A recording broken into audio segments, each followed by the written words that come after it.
Welcome, Dr. Candace Stuart, to the Don't Call Me Catty podcast. Yay! Thank you so much for being here. Thank you. I'm so excited to be here. I'm so excited. I'm so excited. Yeah, and you're joining us, well, you came here all the way from the Yukon. Right. Yeah. Where in the Yukon? I'm in Whitehorse. Oh my goodness. Yes. Yeah. And so it actually doesn't seem, there's definitely further places because we have a direct flight. Okay, so let's debunk something. Okay. Do you live in an igloo and do you ride a moose to work? I do not live in an igloo, and I do not, unfortunately, ride a moose to work. Wouldn't it be fun though? That would be fun though. Not the igloo part, but the No, the moose igloo part. would be tough. Yeah. The moose would be fun. So how long was the flight then? It's about 2.5 hours. Oh, that's not bad at all. Yeah, that's pretty far. Yeah. Clearly I need a geography lesson. 2.5 hours is like Manitoba.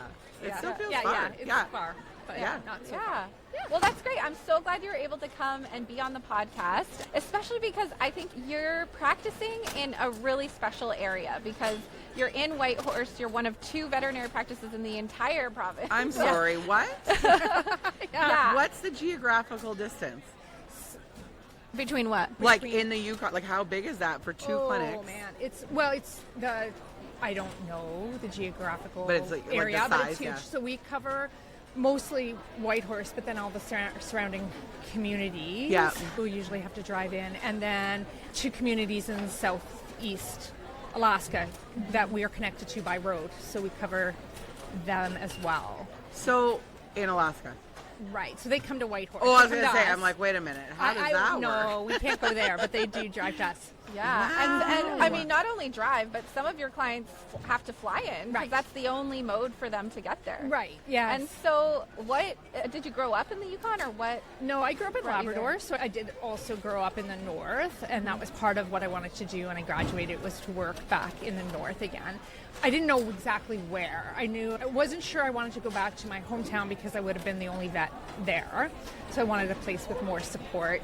And so initially, Dr. Michelle Oakley was in my class of Yukon The TV vet, show? Dr. Oakley Yeah. fame. And she said, why don't you come west, like Yukon, Alaska, come this way with me and we'll practice there. So after a bit of moving around in that part of the world, I settled on Whitehorse.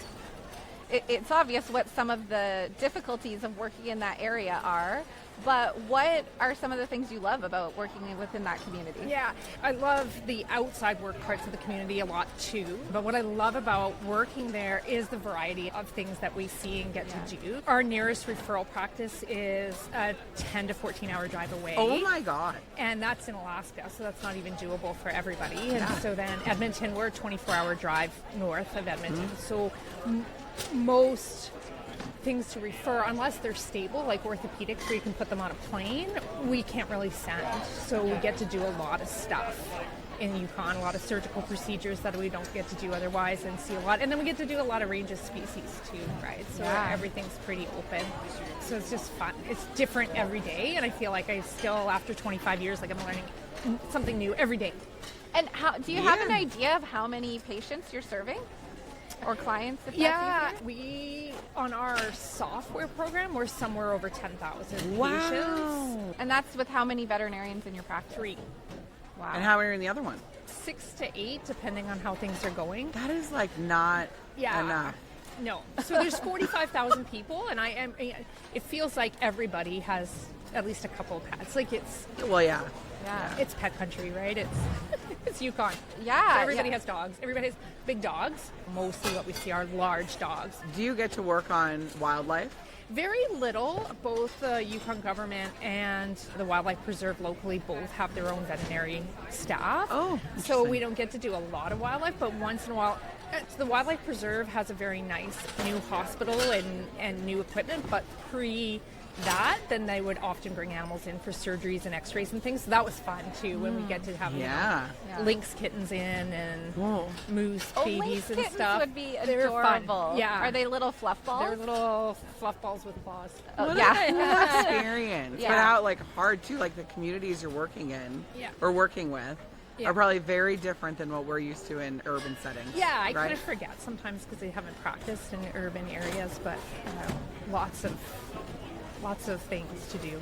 Yeah. What do you think is the most difficult thing about working in an area where there's limited access to care and Yeah, it's mostly, I think, it can be really draining, right? Both emotionally, especially because we cover our own emergencies, right? So there's no emergency clinic. And so everybody covers emergency as well. Things have gotten much better, both with having Animal Health Link, that's been a huge life-changing part of that. And then we've combined call with the other clinic in town. So now we split clinics amongst the number of veterinarians. But there's only 2 clinics and like 9 veterinarians. Yeah, so like, 9 of us split it. But being on call, one of 9, is hugely different than when I started my practice. I was by myself. So being one on call all the time and being 1 on 9, it's hugely different. And it's really improved my quality of life. Yeah. Oh, good. Yeah. And Animal Health Link too. Of And course. Animal Health Link has been Yeah. absolutely like being. Shout out. Yeah, we know. No, that's we love working with your team too, and I have to say, yeah, again, there's struggles in working with a community like the Yukon, because you've got clients who have an animal that's suffering, and it's going to be hours and hours and hours till they can maybe make it to your practice. Yeah. But by that same token, that's why it's so rewarding what we do, is because what would these people do if we weren't picking up their calls, or if you weren't there practicing? What would you do? Yeah, I have no idea. I mean, pre-Animal Health Week, we would pick up their calls, but I don't know, right? Like, and I think for me, in our practice initially, we don't, at this point, we're not taking on new clients, new people, except for in emergency situations, obviously. And there's a point where that decision was really hard, but we had lost 2 associates at the same time to other things, and we were really limited on our ability to provide care, and it was getting to a point where I felt like I wasn't taking care of the patients that I was seeing in the day, right? Like, I just felt like we were losing some of that, and I was worried about what that would look like. And I know some other practices and some other practice owners where in that situation they just said, hey, you know what, we can't cover on call, we can't cover emergencies, we're just going to run what we can in the day. And for me, that wasn't really an option where we are, right? Like, there was nowhere, realistically, the closest 24-hour clinic is that referral place just outside of Anchorage, and they're a 10 to 14-hour drive, depending on what you're doing. I'm like, that's not possible, right? That's not feasible for people in an urgent situation to be able to do that. So if we limit what we can do in the day and stick to our ability to do that during the day, then at least we're there to provide emergency service. And Animal Health Link's change that was huge too, because now people who have questions and need support but don't necessarily need to come in are able to find that support too, right? So it's not just them triaging for us, which is huge, because when I get a call, I know that it's a real emergency. Yeah. The people know what it's going to cost. They're on their way. We have a plan. But also that my clients are being taken care of in a way that really I wasn't doing either, right? If I had someone call me with diarrhea at 2 a.m, I'd be like, call me at 8. Not in my best form, right? Yeah. And now there's a technician on the line who can talk them through what that looks like as far as, diet or fasting or whatever they need to do to get them through. They email them handouts, much better care all around in a situation, and then allowing us to be able to get that rest in between and to be able to serve it. I think our biggest hurdle now is going to be more of the large animal stuff, because that's become an increasing issue in our area too. We're in terms of not having anyone to care for them. We don't have enough veterinarians, period. And then veterinarians able to do large animal, especially in emergency situations, is not there. Well, and so up there, like up in the north, are you all, you're all trained in large animal, right? Well, so yes and no, right? I mean, in vet school, did we all learn something, I had to dabble. right? Yeah. But then from there, what does that look like? Yeah. And so realistically, currently in the territory, there is no one strictly real in private practice that's mixed animal, right? So I will do horses. Yeah. Preferably horses, I know. But well, yeah, because horses are fight or flight, and they're going to fly. So I will do horses, and I do small animal. I'm not super comfortable with food animal. Okay. Right? And I have an associate who's currently on mat leave who is much more a general mixed practitioner. She's very good with equine and large animal. but she's on leave for now, you know, and so those emergency calls are hard because the government has taken over a lot of the food animal stuff to take some of the pressure off the day-to-day things, but they're not there after hours either, and so that is always a bit of a concern. Well, for sure. and large animal in general, it's harder and harder to find even young vets, new grads that want to go anywhere more than 45 minutes outside of rural areas to work on large. And fair, right? Yeah, well, yeah, for sure. Like you've got a vibe, you have a lifestyle up there, right? But you've spent how many years living up there? Yeah. And learning the community and being a part of that community, you know? Yeah. And I wanted to touch a little bit on RVTs and how you utilize them in practice because, I mean, well, how many RVTs do you have working in practice? I have 5 full-time RVTs. Amazing. My office managers and RVTs, so there's 6. And then I have 1 in training, so 1 in a distance education situation. So 7. And 2 vets. And so the 2 vets is a bit, so there's 2 full-time positions right now. Really, there were 3. I have 2 associates on mat leave at the same time. Oh my goodness! And we could use a 4th, right? I was searching for a 4th before that happened. So realistically, we could be 4. Right. But so right now, yes, I tend to work 4 days a week. My associate works 2 days a week, and then we have a locum covering the in between. And you have 5 techs. And I have 5 techs. That's incredible. Which is incredible, and I feel super fortunate because even my baby techs are 3 years out, right? It's such an amazing team, and so I tend to utilize our techs a lot and their ability, and I can't imagine what practice would look like without them. And I've been super fortunate in their experience and in their education and their willingness to change that, right? And I've been out 25 years, and when I first started, our RVTs had a fairly wide range of what they were able to do.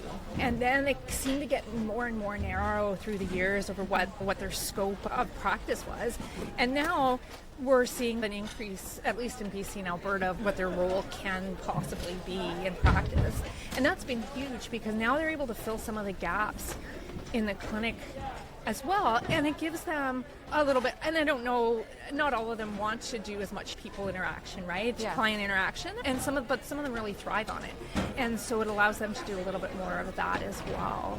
And the job satisfaction you get from that too, right? I hope so. Yeah. I'd love to hear your position on some of the things that have been talked about in terms of expanding an RVT scope of practice to look something like a nurse practitioner. Do you think that's something that's needed in the Yukon, or do you think that it's more so a matter of practices utilizing RVTs more within the current scope of practice that they have?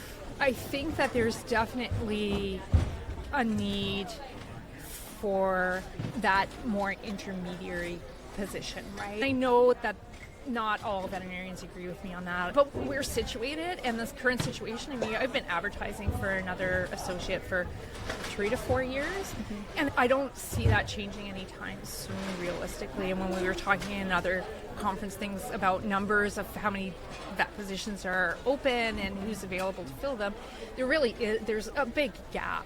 And us catching up to that, whether that's through foreign trained veterinarians or through more spots in vet schools and things, it's a long-term solution, right?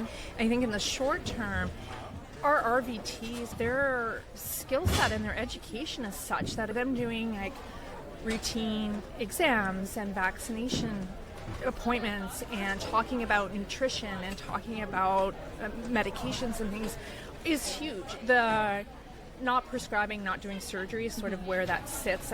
My understanding, at least, and in my practice, that's where it sits. Right? Yeah. That is the defining difference. But there's a lot of ability to use them in those situations, right? Yeah, outside of diagnosing, prescribing, performing surgery, there's all sorts of other responsibilities.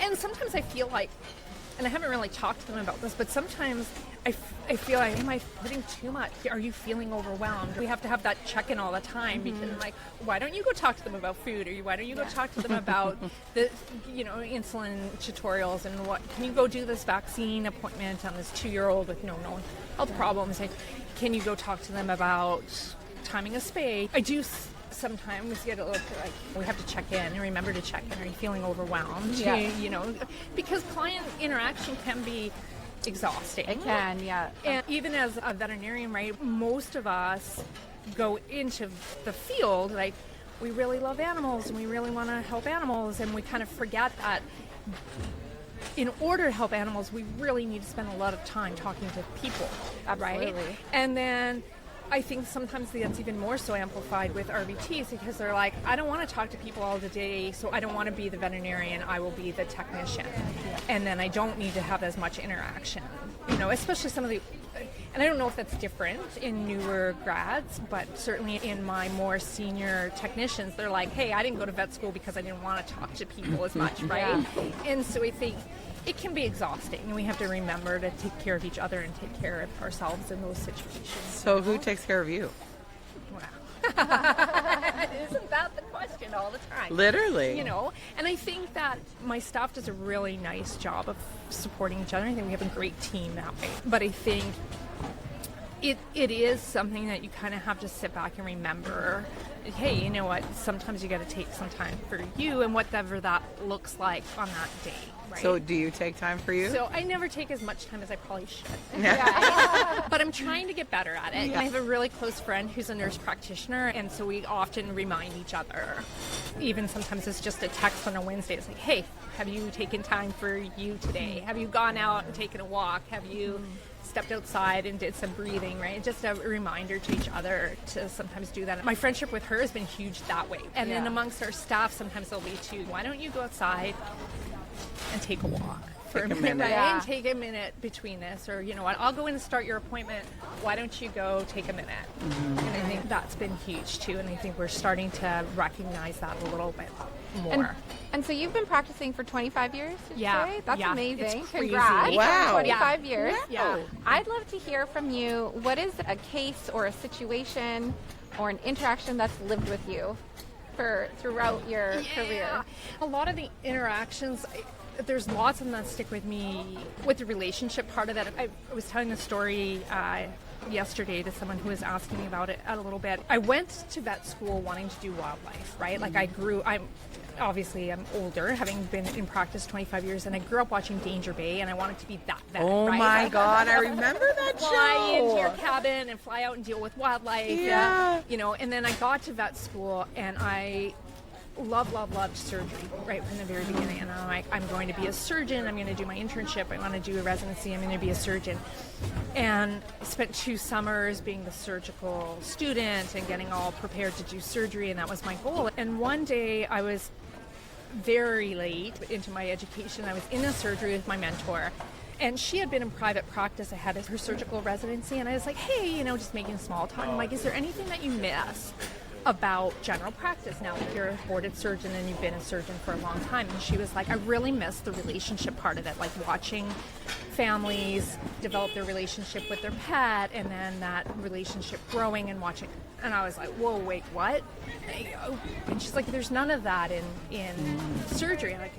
And you just hadn't thought about it. I hadn't thought about it, and I was like, there isn't any of that in surgery. Like, I really like that part of it, you know. And so that was what took me into general practice, and then that's what took me to build my own practice, my own clinic, is that relationship part of it. Like, I love, and now I'm old enough and have been in Yukon long enough that I'm like on to the second generation, right? So the people, the children that I saw when I first started coming in with their parents and their new puppy are now parents with their own kids and their own pets, and watching that whole development of that has been huge. And that's a part that sticks with me, is like watching those relationships develop and those kids develop. From a case standpoint, I mean, I think there's been some cases where, I don't know if it's because of me or in spite of me, right? But they make it through these situations that you think, hey, this is never going to work in this area and in this situation, and we're just going to give it our best shot, and you can work the... Say a little prayer. you hope for the best, right? And they do okay, and they go home, and that's super cool. The one that gives me chills still is I had a dog come in through bylaw. He had been found on the side of the road. Bylaw had held him for their 72-hour portion of it. Wasn't claimed. And then they called and they were like, you know what, he just doesn't seem right. He just lays in his kennel. He's not eating very much. He seems really low. Can you take a look at him before we send him? So they have a relationship with adoptable dogs and they forward them to the shelter. So before we take him to the shelter, can you just take a look at him? So they brought him in and his breathing is not right. There's something really wrong. And so we did some imaging and he had a traumatic diaphragmatic hernia and everything was in his chest. And he really was doing poorly clinically. So you're like, we're going to have to do something about this. And I've done a few diaphragmatic hernias. It happens. We're, like I said, we're far away from many things. Yeah. So it does happen. But we took him to surgery, not really knowing how long that had been and what his likelihood of response would be to treatment. And we put everything back in his belly, and I was just getting ready to close his diaphragm. And my RVT was like, he's crashing. And his heart stopped, and because I had his diaphragm open, I was actually able to manually pump his heart through his diaphragm. Yeah. It was crazy. And all of her education and skill set and pharmacology, and she got the meds in. We didn't have a ventilator at this time, we do now. She had another team member come in and manually ventilate him, and his heart restarted. And we got him sutured up. And he did great. Oh my God. And 5 years later, I'm in another little community in the territory, and we're walking along the beach in beautiful Carcross and Bennett Lake, and this dog comes running up with his new family, and it's him. And it was him. And he did. Oh my God! You know, and then it was, and not that this is part of that amazing part of it, but then I was there when it was time to let him go, when he was like 14, with his family and his things, and it's just amazing, right? That's like so he's special. So special. So do you regret not doing the surgical residency at all, or that? Because from that story, I'm like, no, I don't think so. But at the time, a surgical specialist was really bound by the university locations, and I really wanted to serve the North and be in the North and live in the North. If I were starting over again and could maybe work in one of the bigger cities in Alaska or even some place where it's a little bit easier to get back and forth to, would I change my mind? Maybe. Who knows? But I love being able to do that, and so I try to keep my CE, at least my surgical CE, up and learn as much as I can that way, and then do what I can, right? And so sometimes, yes, and you're doing amazing things. And we do amazing things. Yeah. And you know what's so funny? My story of a case that stuck with me is so much alike that one. No way. Yeah, it wasn't a stray dog. It was a 1-year-old dog, and she was hit by a car. Same thing. Traumatic diaphragmatic hernia. Trying to get her into surgery right away because she wasn't doing well. Crashes on the table. Surgeon had the abdomen open and was able to just go up through the diaphragm and manually pump the heart. Patient came back, but she was pretty critical for a while. She had like a cortical blindness that actually she ended up regaining her vision again though. And yeah, we nursed her for a couple weeks in the ICU, and that dog left wagging her tail. Yeah. And it was, I think the other thing that comes from those stories is how amazing it is to see the whole veterinary team come together to save this one patient. And I love those stories because that's something that owner had said to us, was like, I'm so blown away that so many of you cared about my little dog.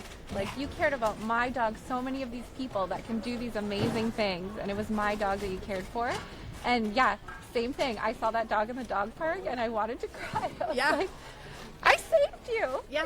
I was part of the team that saved you. And now you're running in the park with your family, right? Like, it's amazing. Yeah, it's great. So yeah. I have no stories like this.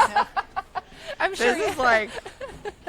But it's good to remember, because what I find happens lots, right? And I think we all do this, because we think it doesn't always go super well. It's medicine, right? So it doesn't always go great. And so sometimes you have to remember the wins, because it's really easy to remember the hard parts, right? And the losses and the times you feel like, things didn't go the way they should, and they didn't end the way you would like them to. And those are ones that often stick with you. They're the ones that keep you up at night. And sometimes it's nice to be reminded, hey, you know what? There was some really cool wins too. Yeah, absolutely. Some really nice or even when you talk about like CPR, and people will often ask, like, what are the chances you're going to get them back? And that's what I always say. It's not zero. And let me tell you a story. Oh my God. Oh my God. Okay, well, here's the deal. I I think we need to go to the music question. Yeah, sure, I think let's that's do it. where we're at. Yeah, Because I'm going to cry if we keep talking about you guys literally shoving your hand up an open diaphragm and I can't. That's literally amazing. I wish more Canadians knew this. Yeah. They have no idea. Yeah. No idea. No idea. A lot of them don't, yeah. So we believe that music brings everyone together, and on our podcast we ask people 3 songs. So what would be your win song, your walk-in song, and your funeral song? Ooh, I agree with you. I think music brings everybody together, and music plays a great part in mental health and finding that moment in those. And so those things change all the time, right? I did grow up in eastern northern Canada, and my parents were both from Newfoundland, and I went to vet school in Prince Edward Islands. And so I've always said the Mummers Dance, Lorena McClellan, would probably be somewhere in a big life moment. So probably funeral-y kind of song, although it's not really that way. I think that being a 90s Canadian woman, if I'm allowed to say this on here, I would think Alanis Morissette's bit. Oh, wow. Absolutely. No, you have some millennial friends here. Yeah, so, we're here for it. I think that's my like usual me Love it. kind of song. And then my win song changes. It depends. I feel like that changes a lot for me. But my son, who's 16, and he's into street dance and stuff, and so he'd recently found Fort Minor.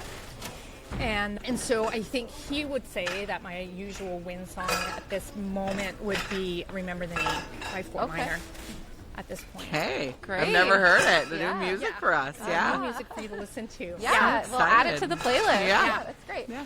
Well, Dr. Candace, thank you so much for being on the Thank you. podcast. It was so You're great. incredible. I know we've been connected for quite some time now, but this is the first time we've met in person. So First time that's we've been ever met. fantastic. Yeah.